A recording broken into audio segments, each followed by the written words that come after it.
फिरौन की तबाही के बाद बनी इसराइल को जब आजादी मिली तो उन्होंने पहली बार सुकून की सांस ली। बरसों की गुलामी, जुल्म, बेइज्जती और डर के बाद अब उनके सामने खुला मैदान था। लेकिन ये खुलापन राहत के साथ साथ एक नई आजमाइश भी था। चारों तरफ रेगिस्तान फैला हुआ था, न पेड़, न पहाड़, न पानी का कोई ठिकाना। दिन में सूरज ऐसा लगता जैसे आसमान से आग बरसा रहा हो और जमीन की रेत पाव जला दे। इंसान का हाल ये था कि अगर कुछ घंटों में साया न मिले तो जिस्म जवाब दे जाए। बच्चे रोते, बूढ़े थक जाते और औरतों के लिए सफर और भी मुश्किल हो जाता। बनी इसराइल ने सोचा भी नहीं था कि फिरौन से बचने के बाद उन्हें ऐसी जमीन से गुजरना पड़ेगा। लेकिन जिस रब ने समुंदर को रास्ता बना दिया, उसके लिए रेगिस्तान में साया देना कोई मुश्किल नहीं था। अल्लाह ताला ने अपनी रहमत से बनी इसराइल पर बादल का साया कर दिया। ये कोई छोटा साया नहीं था, बल्कि एक पूरा काफिला ढकने वाला साया था। सूरज चाहे सिर के ऊपर हो, लेकिन उसकी तपिश उन तक नहीं पहुंचती थी। जब वो चलते तो बादल उनके साथ चलता, जब वो रुकते तो बादल वही ठहर जाता।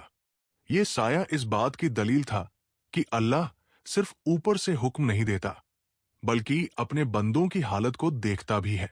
वो जानता है कि इंसान कब थक जाता है, कब टूट जाता है और कब उसे राहत की जरूरत होती है। रेगिस्तान में लोग सालों सफर करते हैं और एक पेड़ के नीचे बैठने को तरस जाते हैं, लेकिन बनी इसराइल के ऊपर पूरा आसमान साया बन गया। ये नेमत इतनी बड़ी थी कि अगर इंसान दिल से सोचता तो सजदे में गिर जाता। लेकिन इंसानी फितरत यहां भी सामने आई। कुछ दिनों तक लोग इस साये को देखकर हैरान होते रहे। बच्चे ऊपर देखते, बूढ़े शुक्र करते और सफर आसान लगने लगा। मगर जब यही नेमत रोज की बात बन गई तो लोगों ने इसे मामूली समझना शुरू कर दिया। उन्होंने कहना शुरू किया, ये तो रोज का है, इसमें कौन सी बड़ी बात है। यहीं से इंसान की सबसे खतरनाक बीमारी शुरू होती है, नेमत की आदत।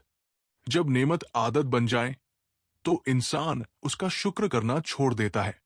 बनी इसराइल ने भी यही किया। उन्हें यह नहीं लगा कि बिना छत के, बिना मकान के, बिना पेड़ों के उन्हें साया मिल रहा है। उन्हें बस इतना दिखा कि सफर लंबा है और परेशानियां अभी बाकी है। बादल का साया उन्हें यह भी सिखा रहा था कि इंसान की हिफाजत दीवारों से नहीं, बल्कि अल्लाह की रहमत से होती है। अगर अल्लाह चाहे तो खुला मैदान भी महफूज बन जाता है। लेकिन बनी इसराइल का दिल इस साये से ज्यादा अपनी शिकायतों में उलझा रहा। कुछ लोग कहते, हम कब तक ऐसे ही भटकते रहेंगे। कुछ कहते, कहीं ठिकाना क्यों नहीं मिलता। उन्हें यह समझ नहीं आया कि यही सफर उनका इम्तिहान है और यही साया उस इम्तिहान में मिलने वाली मदद। अल्लाह ताला ने यह साया देकर साफ कर दिया था कि अगर इंसान सब्र करे तो मुश्किल रास्ते भी आसान हो जाते हैं। लेकिन जब सब्र कमजोर पड़ता है तो नेमतें भी बोझ लगने लगती है। ये वही कौम थी जिसने थोड़े ही दिन पहले समुंदर को फटते देखा था, जिन्होंने अपनी आंखों से फिरौन की ताकत को मिट्टी होते देखा था। फिर भी उनका दिल पूरी तरह मुतमईन नहीं हुआ। यहीं से ये बात समझ में आती है कि मोजिज़ा देख लेना ईमान की गारंटी नहीं होता। अगर दिल में शुक्र न हो तो सबसे बड़ी रहमत भी छोटी लगने लगती है। बादल का साया बनी इसराइल के लिए एक चलता हुआ पैगाम था कि अल्लाह तुम्हें देख रहा है, तुम्हारी जरूरत समझ रहा है और तुम्हारे साथ चल रहा है। लेकिन इंसान ने उस पैगाम को सुना नहीं, बस साया महसूस किया। आज भी इंसान वही गलती करता है। हमारे ऊपर छत है, हवा है, खाना है, पानी है, लेकिन हम कहते हैं और चाहिए। बनी इसराइल का ये वाकया हमें बताता है कि जब दिल में शुक्र मर जाता है तो रहमत भी आम लगने लगती है और यहीं से आगे की नाफरमानियों का रास्ता खुलता है। यही वो जमीन थी, यही वो सफर था जहां बाद में मन्न व सलवा उतरा और यहीं से इंसान की आजमाइश और भी बड़ी होने वाली थी। रेगिस्तान का सफर जारी था, ऊपर बादल का साया था, लेकिन अब एक और सवाल धीरे धीरे लोगों के दिलों में उठने लगा। खाने का। आजादी मिल चुकी थी, साया भी मिल रहा था, लेकिन पेट की आग इंसान को सबसे ज्यादा बेचैन करती है। न खेत थे, न अनाज, न बाजार। बच्चों की भूख, बूढ़ों की कमजोरी और औरतों की थकान सब एक साथ सामने थी। बनी इस्राइल को लगने लगा कि अब शायद मुश्किल बढ़ने वाली है, लेकिन अल्लाह ताला ने यहां भी अपनी रहमत का दरवाजा खोल दिया। अल्लाह ने उनके लिए मन्ना और सलवा भेजा। ये कोई आम खाना नहीं था। मन्ना आसमान से उतरने वाली एक मीठी, पाक नेमत। सुबह सुबह जमीन पर दिखाई देती, जैसे ओस जमी हो। ना बोना, ना काटना, ना पीसना। और सलवा, ऐसे परिंदे जो खुद उनके पास आते। भागना नहीं पड़ता, शिकार नहीं करना पड़ता। जिस कौम ने कभी फिरौन की गुलामी में भूख सही थी, अब उनके लिए खाना सीधा आसमान से उतर रहा था। अल्लाह ने साफ हुक्म दिया था, आज का रिस्क आज ही लेना, जमा मत करना। ये सिर्फ खाने का हुक्म नहीं था, ये भरोसे का सबक था। अल्लाह ये सिखाना चाहता था कि रिस्क मेहनत से नहीं, रिस्क यकीन से आता है। शुरू शुरू में लोग हैरान थे। बच्चे खुश, बूढ़े शुक्रगुजार, और लोग कहते, ये कैसी नेमत है जो बिना मेहनत मिल रही है। लेकिन कुछ ही दिनों में इंसान की असली फितरत सामने आ गई। कुछ लोगों ने सोचा, कल अगर न मिला तो आज ज्यादा जमा कर लेते हैं।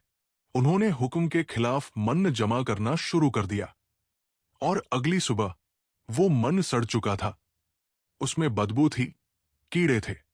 अल्लाह ने साफ दिखा दिया कि जो चीज भरोसे से मिले, अगर उसे लालच से पकड़ा जाए तो वही नेमत सजा बन जाती है। लेकिन यहां भी बनी इस्राइल ने सबक नहीं लिया। दिन बीतते गए, हफ्ते गुजरते गए, वही मन, वही सलवा, और फिर वही आवाज उठी जो हर दौर में उठती है, हम एक ही खाने से थक गए हैं। ये बात सुनकर सोचो, जिस खाने के लिए लोग आज भी तरसते हैं, उसी खाने से वो उकता गए।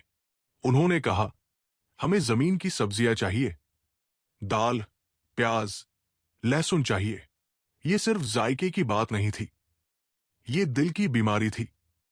उन्होंने आसमान की नेमत को जमीन की चीजों से बदलना चाहा।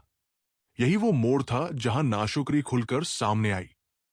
मूसा अलैहिस्सलाम ने उन्हें समझाया, बताया कि जो मिल रहा है वो मामूल ही नहीं है, लेकिन जिन दिलों में सब्र कमजोर हो जाए, वहां दलील असर नहीं करती। अल्लाह ताला ने उन्हें छोड़ नहीं दिया। नेमत फिर भी जारी रही, क्योंकि अल्लाह की रहमत इंसान की नाफरमानी से बड़ी होती है। लेकिन हर नेमत के साथ एक सवाल खड़ा हो गया, क्या इंसान शुक्र करेगा या फिर शिकायत? मन व सलवा बनी इस्राइल के लिए सिर्फ खाना नहीं था, ये रोज मिलने वाला इम्तिहान था। हर सुबह जब मन उतरता तो ये पूछा जाता था, क्या आज भी तुम भरोसा करोगे? और हर दिन इंसान ने दिखाया कि भरोसा करना कितना मुश्किल है। आज भी हाल वही है। हमारे पास खाना है, लेकिन हम कहते हैं वैरायटी नहीं है। बनी इस्राइल की कहानी हमारे अपने घरों की कहानी बन चुकी है। अगर दिल में शुक्र न हो तो आसमान से उतरता रिज्क भी कम लगने लगता है। मन व सलवा हमें यह सिखाता है कि नेमत का मिलना काफी नहीं, नेमत को पहचानना जरूरी है।